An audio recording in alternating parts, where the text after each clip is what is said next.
يابا معاه فلوس كتير، معاه فلوس كتير. ماشي بقول لك يا شيخنا، هو انا مش معايا فلوس كتير ليه شبه الراجل ده؟ عايز افهم بس، كل الفلوس دي انا عايز ابقى معايا فلوس شبهه كده، استمتع بالدنيا كده، اخش الحياه كده وافرتك هنا شويه فلوس واجيب ده اكل واجيب شرب واجيب لبس كده واجيب عربيه فراري. عايز ابقى زيه كده. الدنيا يا ابني افتكر في آية كده ربنا سبحانه وتعالى بيقول عليها في القرآن كده: يا قوم إنما هذه الحياة الدنيا متاع وإن الآخرة هي دار القرار. ما شاء الله، يعني ما ندورش على الكلام ده. انت ما مالكش انا بقى دعوة. كل ما افتح التليفون الاقي ناس فرحانه خالص وسعيده، واللي بيتجوز واللي بيعمل. طب ليه كده؟ افتكر الآية دي، افتكر ان انت في الدنيا دي مالكش غير سعيك. الحياة دي متاع بس، مش اي حد ينول اللي اسمه ده المتاع ده غير الذي يجتهد، الذي يسعى. فاهم ازاي؟ افتكر كده الآية دي. ما شاء الله عليك. تسمعها تاني. يا قوم إنما هذه الحياة الدنيا متاع وإن الآخرة هي دار القرار. والله بحبها جدا، ممكن انا اقولها؟ اتفضل. يا قوم إنما هذه الحياة الدنيا متاع وإن الآخرة هي دار القرار. نعم والله يا شيخنا، ما شاء الله عليك، اعطيتنا نصيحة جميلة جدا. طب احنا عايزين كمان نصيحة بقى كده، كمان آية جميلة كده تمتعنا بقراءتك الجميلة دي. انت بتحب الشيخ المنشاوي؟ جدا. متعلق بالشيخ المنشاوي جدا. يا رب نتحشر مع يحشر المرء مع من احب. صحيح. هو ده اللي تحبه، هو ده اللي تسمعه، هو ده اللي تقدره، هو ده اللي نفسك تبقى زيه. يا جدعان فوق من اللي انتوا فيه، اقسم بالله الدنيا مش كده خالص. سمعنا حاجة تاني كده. هو كان في اخر تقريبا سورة العلق تقريبا كان ليه مقطع كده ممكن يعني تسمعه برضه. توكل على الله. كلا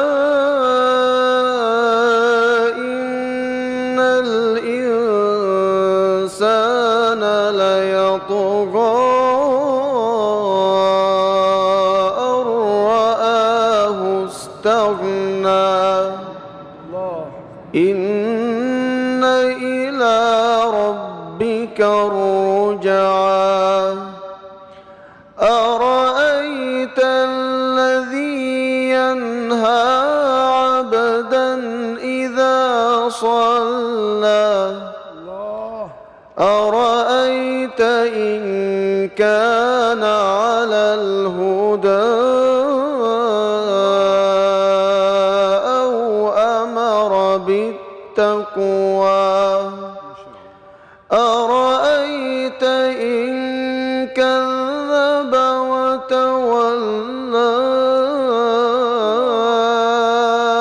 ألم يعلم بأن الله يرى كلا لئن لم ينته لنسفعا بالناصية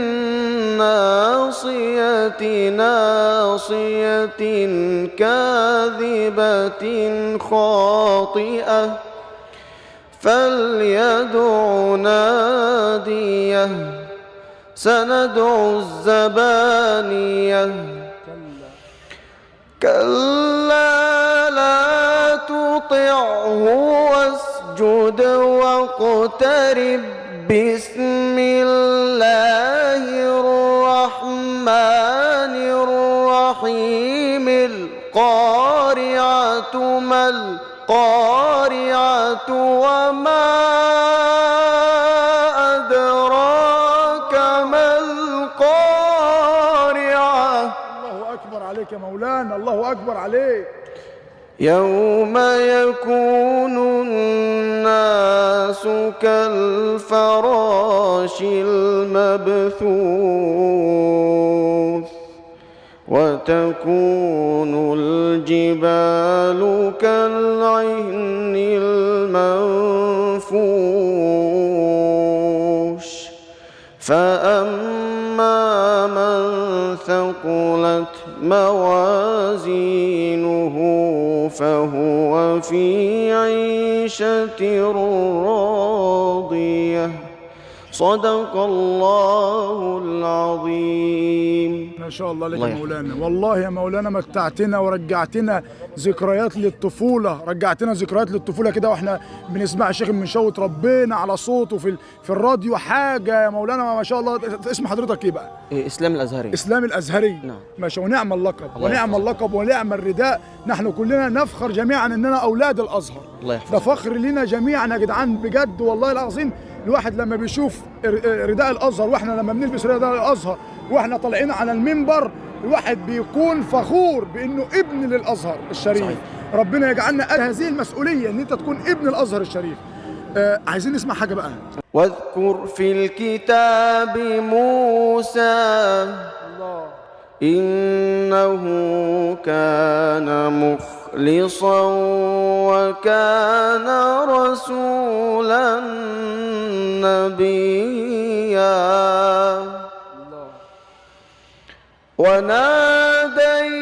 وناديناه من جانب الطور الأيمن وقربناه نجيا ووهبنا له من رحمتنا أخاه هارون نبيا. الله عليك يا مولانا. قول ومتعنا كمان وكمان ربنا يبارك فيك. الله يحفظك. ما شاء الله عليك، اقسم بالله. انا عايز بس الله اختم بيها بقى.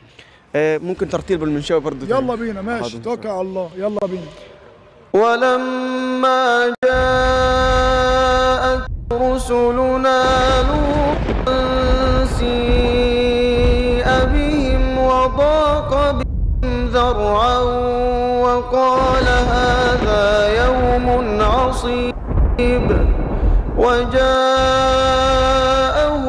قومه يهرعون إليه ومن قبل كانوا يعملون السيئات قال يا قوم هؤلاء بناتي هن أطهر لكم فاتقوا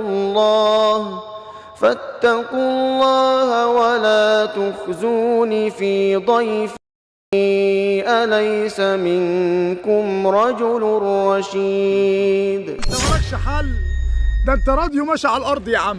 ايه يا مولانا، ايه الجمال ده؟ انت حضرتك بتقرا هنا، يعني انت اصلا ما شاء الله خلاص انت اتخذت طريق المنشاوي فعلا. حرفيا نقدر نقول ان انت راديو متحرك. احنا معانا يا جدعان راديو متحرك. اسلام الازهري ونعم اللقب. ما شاء الله عليك. انت بتصلي في مسجد؟ طب نصلوا المغرب مع بعض؟ ان شاء الله. انا اخرتك على الصلاه بس لسه ان شاء الله نلحق ان شاء الله. يا جماعه لازم نسمع الصوت الجميل ده.